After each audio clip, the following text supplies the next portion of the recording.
I never imagined I'd be the one telling a story like this. You always assume these things happen to someone else, right? But here I am.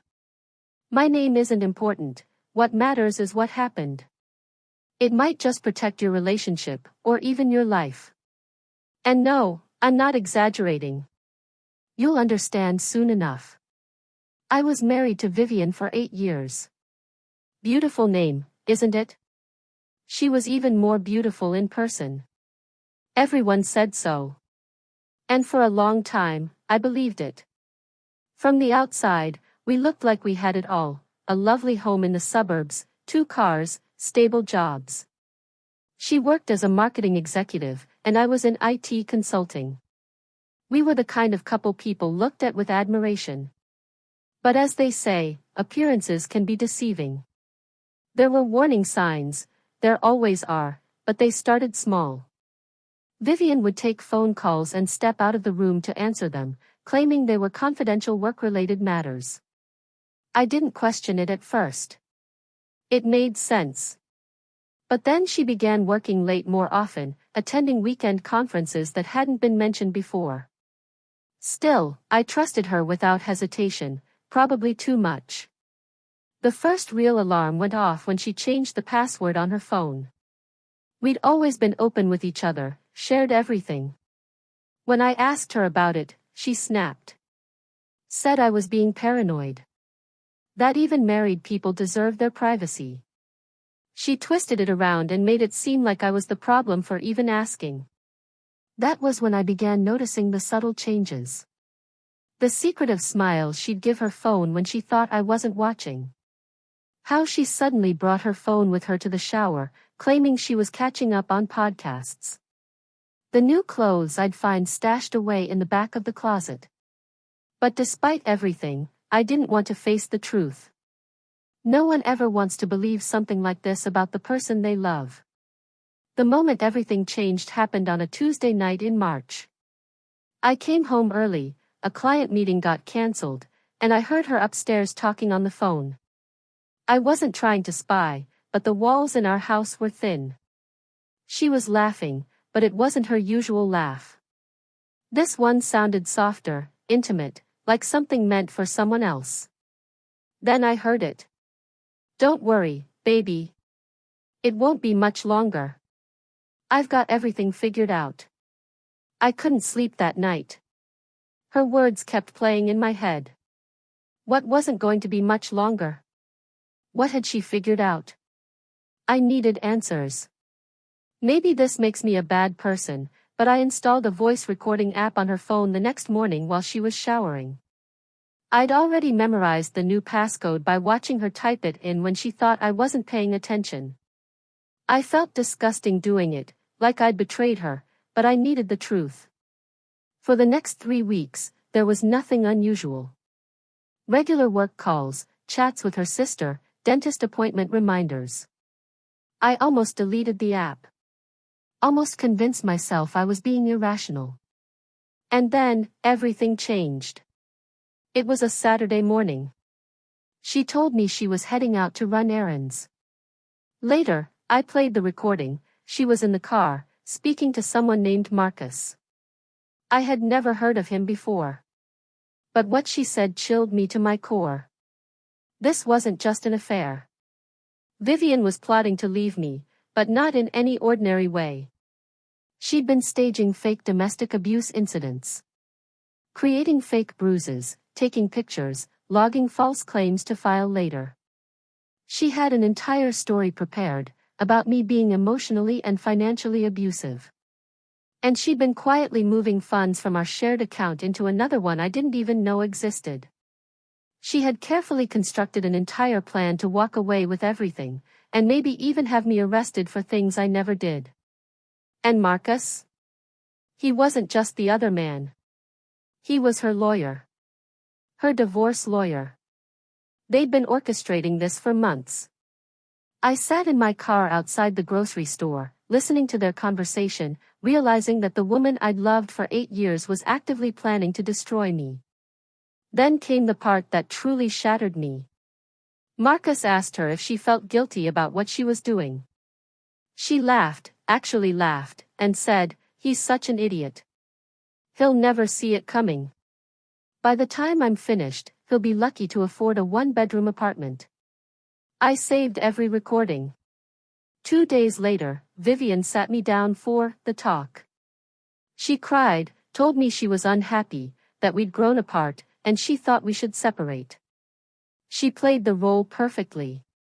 If I hadn't heard the truth myself, I might have believed she was simply heartbroken and trying to be honest.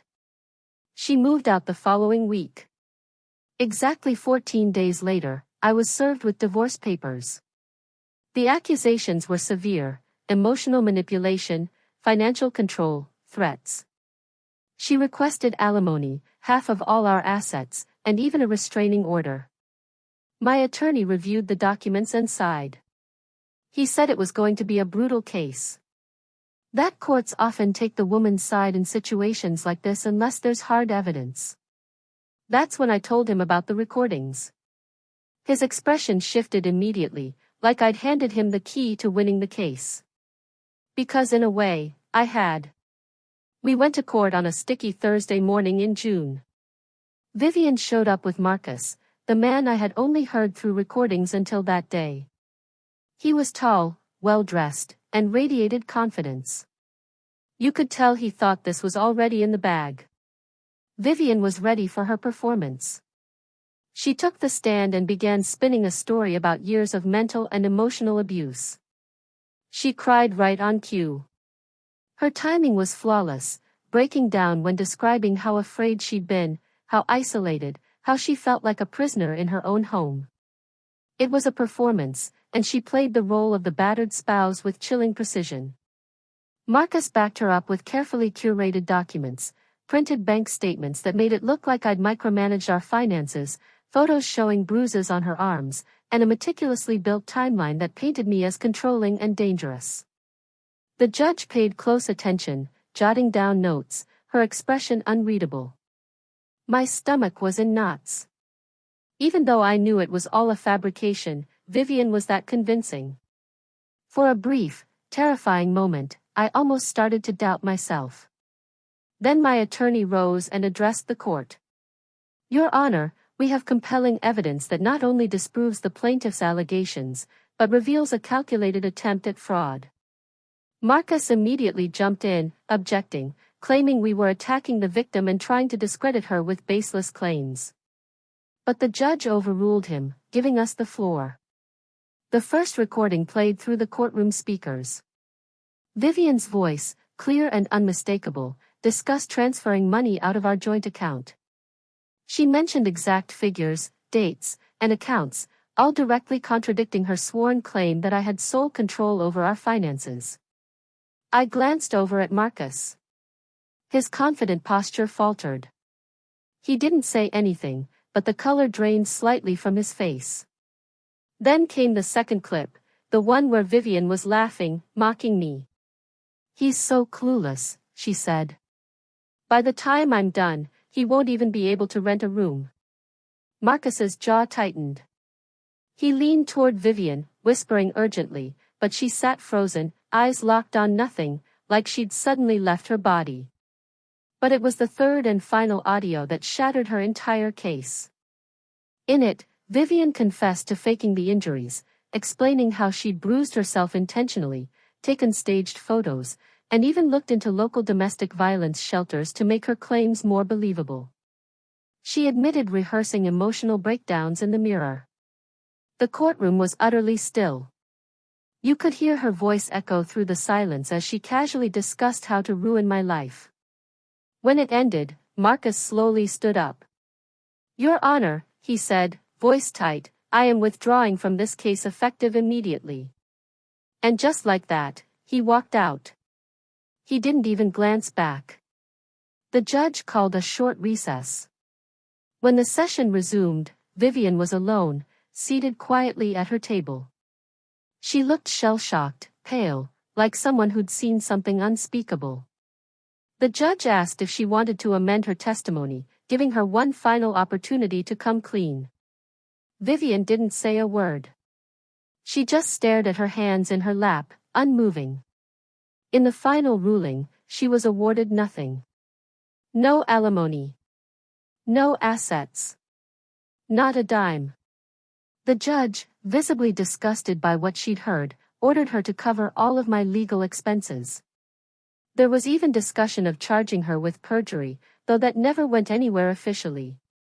As for Marcus, I later learned that he was suspended from practicing law for 6 months. Turns out, this wasn't the first time he'd helped a client fabricate evidence to manipulate divorce proceedings. 3 months after the trial, our divorce was finalized. I kept the house, both vehicles, and every asset. Vivian packed her things and moved in with her sister, several states away. I haven't seen her since. But what still lingers in my mind isn't what I won, it's what I almost lost. Had I not taken action when I did, had I not collected those recordings, she would have succeeded. I could have lost everything, my freedom, my reputation, and my livelihood, all based on a lie. And I can't help but wonder, how many other men have been put through something like this? How many didn't have the evidence to prove their side? How many lives have been ruined by manipulation wrapped in tears and well-delivered lies? I'm not telling this story for pity or applause. I'm sharing it because sometimes the greatest threat to your life doesn't come from a stranger. It comes from the person sleeping beside you. Trust your gut. If something feels off, don't ignore it. If this story struck a chord with you, please consider subscribing and sharing it with someone who might need to hear it. Drop a comment below and tell me your thoughts. Your support helps creators like me continue telling real stories about real people. Thanks for being here.